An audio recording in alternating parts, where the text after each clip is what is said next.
कुंडली मिलान में तीसरा नंबर आता है तारा का। तारा जो है नक्षत्र के आधार से होता है। वर्ण, वैश्य और तारा। तारा को 3 पॉइंट मिलते हैं, मतलब 3 अंक मिलता है।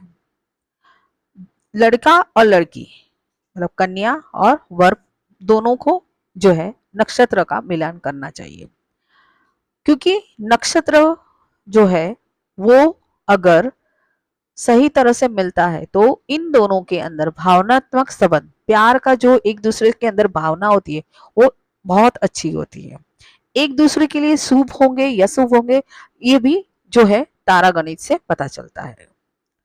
तारा गणित के अंदर भी जो है 9 प्रकार है, मतलब हमारे 27 जो नक्षत्र है उसको 9 अलग अलग प्रकारों में बांटा गया है। जन्म नक्षत्र मतलब जिस नक्षत्र में आपका जन्म हुआ है उसको जन्म नक्षत्र कहते हैं।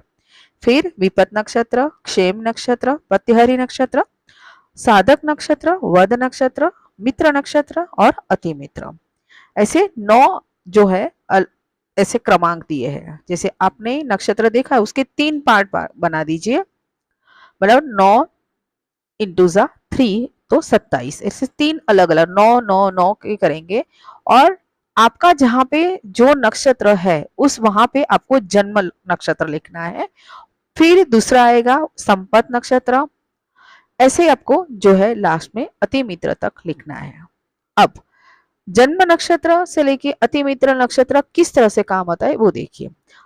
अगर आपका जन्म नक्षत्र के वाले से ही वही नक्षत्र वाले से शादी होती है, जैसे कि अगर किसी की अश्विनी नक्षत्र में जन्म हुआ है और उसी की शादी अगर अश्विनी नक्षत्र वाले से अगर हो जाती है तो ये न तो उनको नुकसान करेगा न तो अति फायदा करेगा, मतलब उनके लिए शुभ होता है, इक्वल होता है, ऐसे उनको जो है अच्छा रहता है। फिर दूसरा आता है जो है संपत नक्षत्र। संपत नक्षत्र जो है नाम की तरह संपत्ति देने वाला। अगर जन्म नक्षत्र से दूसरे नक्षत्र वाले से आपकी अगर शादी होती है, जैसे कि अगर किसी का भी अश्विनी नक्षत्र है उसका शादी अगर भरणी नक्षत्र वाले से होती है तो उनको ये नक्षत्र संपत्ति देने वाला होता है। फिर आता है तीसरा नक्षत्र जो है विपत नक्षत्र, नाम की तरह विपत्ति लाने वाला। इसलिए आपके जन्म नक्षत्र से तीसरे नक्षत्र वालों से शादी नहीं करनी चाहिए, क्योंकि ये आपके लिए विपत्ति मुश्किल पैदा करने वाला होगा। चौथा नक्षत्र है क्षेम नक्षत्र। ये जो है वो आपके लिए अच्छा माना जाता है, ये आपके लिए जीवन में जो है आगे जो अवरोध होगा उसको वो दूर करके आपको फायदा देने वाला होगा। तो अगर आपकी शादी आपके जन्म नक्षत्र से चौथे नक्षत्र वाले से अगर होती है तो अच्छा होता है। फिर आएगा पांचवा नक्षत्र। पांचवा नक्षत्र जो है वो प्रत्यहरी नक्षत्र है, जो अवरोध पैदा करने वाला होता है, मतलब आपके जन्म नक्षत्र से तीसरा और पांचवा नक्षत्र जो है वो खराब होता है, वो जीवन में अवरोध। अगर इसके साथ अगर आपकी शादी होती है तो आपको जीवन में बार बार अवरोध पैदा होगा, कोई ना कोई अगर आपका कोई काम शुरू करना है कहीं जीवन में, हर तरह से आपको अवरोध आ सकता है। फिर उसके बाद आता है छठा नंबर साधक नक्षत्र। साधक नक्षत्र जिस तरह से साधक मतलब आपका हर कार्य सिद्ध होता है, कार्य को सिद्ध करने को वाला नक्षत्र कहा जाता है।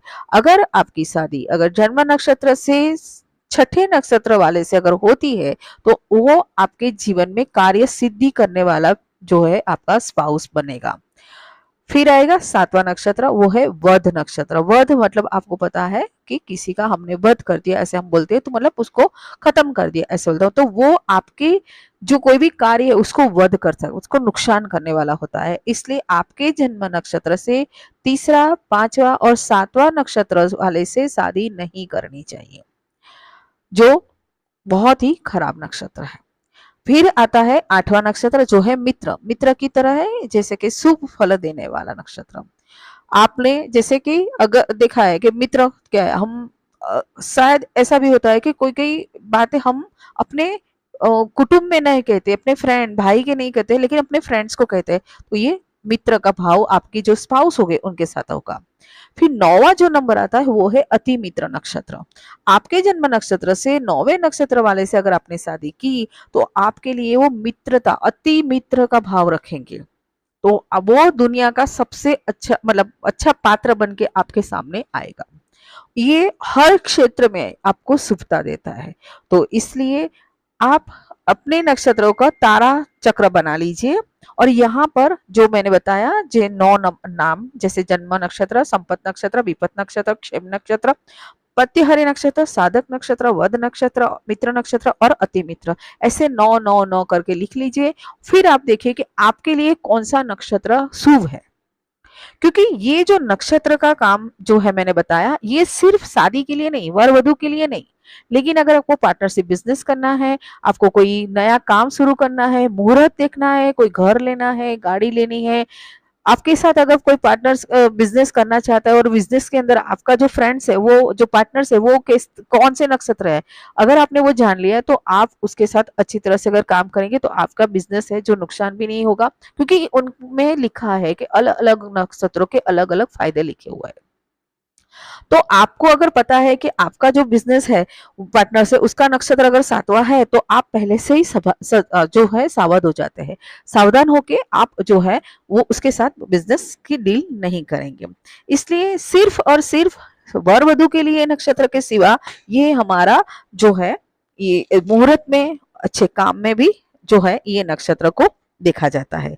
27 नक्षत्रों में आपके लिए कौन सा अच्छा वाला नक्षत्र है वो देखकर आप जो है शादी की बात को आगे बढ़ा सकते हैं और इसी तरह से आप अपने जीवन को सुखी बना सकते हैं। तारा गणित करना बहुत इजी है, क्योंकि आपके तीसरे, पांचवें, सातवें नक्षत्रों को छोड़ने के बाद आप जो है कुंडली को मिलान करके करके शादी कर सकते हैं। और तारा गणित के मिलान से ही आप जो भी कार्य करना है वो उसको गिनती करके आप जो काम करेंगे तो वो आपके लिए शुभ या फिर अशुभ असर जो आएगा वो आपको पता चल जाएगा। और साथ साथ में पहले से बताती हूँ सबको, क्योंकि जो नक्षत्र, तारा गणित हो या फिर वर्ण हो या जो भी हो, वो सब कुछ हमारे कर्म के आधार में, हमारे नक्षत्र जो है या फिर हमारा जो राशि है, हमारा फल है, पनौती है या जो भी है, हमारी दशा, अंतदशा जो भी है, लेकिन साथ साथ में हमें अच्छे कर्म भी करने चाहिए, क्योंकि जो हमारे कर्म होंगे वो ही हमारे आगे सामने रहेगा। ये सब तो हमें देखना, ज्योतिषी आपको ये सब तो बताती है, लेकिन साथ साथ में आपको अपना कर्म भी अच्छा रखना चाहिए। आपके पास अगर कोई आता है, अगर आपकी कैपेसिटी है, उस हिसाब से आप उसको मदद कर सकते हैं। मैं पैसों की मदद नहीं कर सकती, मैं खाने के लिए, क्योंकि जितना अगर हो सके उतना आपने जो खाने का दान किया, मतलब जो हमारा अन्नदान है, सबसे बड़ा दान होता है। इसलिए कर्म अच्छे कीजिए, स्पाउस आपको अच्छा ही मिलेगा।